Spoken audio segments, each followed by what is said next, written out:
Gujarat news ચેનલમાં આપનું હાર્દિક સ્વાગત છે। હું પત્રકાર રાણાભાઈ પાલકી મારી સાથે કેમેરામેન કિરણભાઈ એપા। જ્યારે અત્યારે વાવ અખંડ મેઘવાળ સમાજની જે કાર્યક્રમ યોજાઈ રહ્યો છે તેમાં લાઈવ તમે જોઈ રહ્યા છો તે આ દ્રશ્યો છે લાઈવના। આ સમૂહ લગ્ન યોજાઈ રહ્યા છે। ઓકે, સમૂહ લગ્ન 5 વર્ષથી થાય છે તે સમાજ બધા આવે સમૂહ લગ્નમાં બહુ સરસ લાગે છે। બધા આવી શકો સહપરિવાર સાથે 5 વર્ષથી થાય છે, બહુ સરસ લાગે છે। ધન્યવાદ।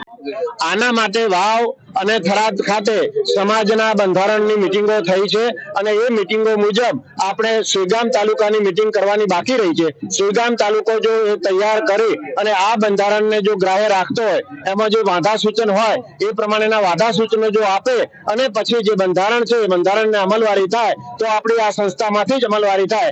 આજે જ સવારમાં એક પ્રશ્ન આવ્યો હતો કે વર માટલીઓ ભરવી છે। સામાન્ય રીતે આપણા રિવાજ મુજબ ઘરમાં જે રંધાતું હોય એનાથી વર માટલી ભરતા હતા, પરંતુ થરાદ અને વાવ ખાતે જે આપણા સમાજના બંધારણની વાત થઈ એમાંથી વર માટલી કાઢી નાખવાની વાત કરી હતી। એટલે જો આ સંસ્થા ખાતેથી વર માટલી ભરવાની બાબત છે એ જો કાઢી નાખવામાં આવે અને સમાજમાં કંઈક સુધારાત્મક આપણે આયોજન કરીએ, સાથે સાથે ઘરેથી આપણે દેજ આપતા હતા એની સામે હવે સમાજ ભેગો મળીને દેજ આપે છે। આ દેજની પ્રથા પણ કાઢી નાખી અને સિમ્પલી જે ખરેખર પીળા હાથ કરવાના છે એવી દીકરીઓના પીળા હાથ થાય અને જે વ્યવહાર છે સમાજના એ સમાજના વ્યવહાર ઓછા થાય। સાથે સાથે મામેરા આ બધાની પણ મોટી બધી આપણે આયોજન કરીએ છીએ। ઘણા જમીનો વેચીને પણ મામેરા કરે છે। આની સામે મામેરા માટે પણ સમાજમાં જે કંઈ બંધારણ કરે છે એમાં ફિક્સ રકમ નક્કી કરી અને એ પણ ઓછું કરવામાં આવે।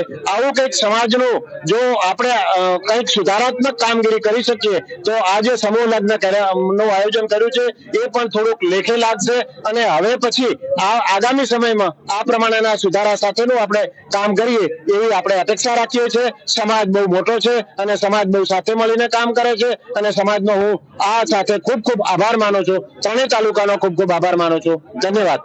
રોજ જે સમૂહ લગ્નનો કાર્યક્રમ રાખવામાં આવે છે જેને લઈને સમાજને શું સંદેશ આપવા માંગો છો અને જેવું આયોજન કેવું?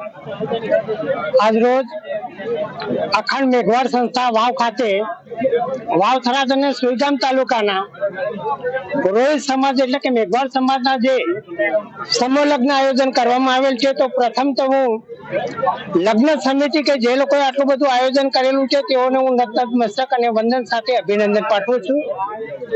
આજે આપણો દલિત સમાજ એટલે કે આપણો જે પછાત સમાજ છે ઘણો બધો આર્થિક રીતે ખરાબ પરિસ્થિતિમાંથી પસાર થઈ રહ્યો છે, ત્યારે આજે આપણા સમાજમાંથી આટલા બધા દાતાઓ ઉપસ્થિત થઈ અને આવા ગરીબ કુટુંબોને એક સમૂહ લગ્નની અંદર એક પ્રેરણા આપી રહ્યા છે, એ બદલ એક સર્વેને પણ હું નતમસ્તક વંદન કરું છું। બીજું કે આજે વાવ થરાદ ને સુઈગામ 3 તાલુકામાં સંસ્થાઓ તો અલગ અલગ છે, પરંતુ વાવ અખંડ મેઘવાળ સંસ્થા સાથે આટલી બધી મોટી એક વિશાળ જગ્યા છે એ આપણે એક દલિત સમાજ માટે એક મોટું કહી શકાય એવું સાહસ છે અને એ બદલ સંસ્થા કમિટી મેમ્બરોનો અને સમાજના જે અત્યારે આપણે સમૂહ લગ્ન કરી રહ્યા છે તમામ કમિટી મેમ્બરોનો હું હૃદયપૂર્વક આભાર માનું છું।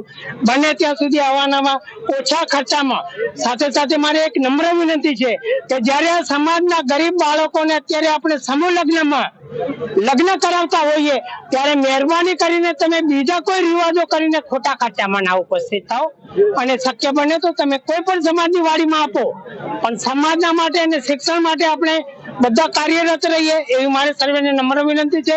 આયોજકોનો સંસ્થાનો સર્વેનો હું નમ્ર નતમસ્તક વંદન કરું છું। આયોજકોનો ખૂબ ખૂબ આભાર। આજે અખંડ મેઘવાળ સમાજ સેવા સંસ્થા દ્વારા આજે આયોજન કરવામાં આવ્યું છે સમૂહ લગ્નનું, એના વિશે આપ શું કહેવા માંગો? ખૂબ સરસ આયોજન કરવામાં આવ્યું છે। અત્યારે જે 15 યુગલોનો ખરી છે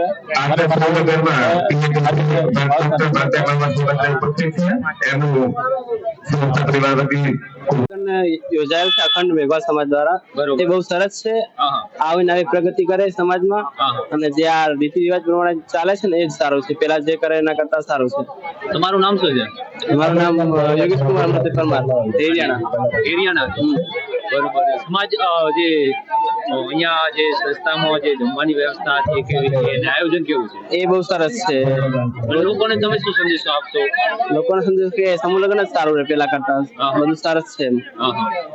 બીજું આના સિવાય બીજું શું કહેશો કે આજે અત્યારે સમાજમાં ખોટા ખર્ચા ચાલે છે? એ પણ ખોટા ખર્ચા ના કરતા જે છે એ સમૂહ લગ્ન સારું સરસ છે, ખર્ચા પણ બચત થાય આપણે અને પ્લસ કે બધું જમણ પણ બધું સારું છે. બરોબર.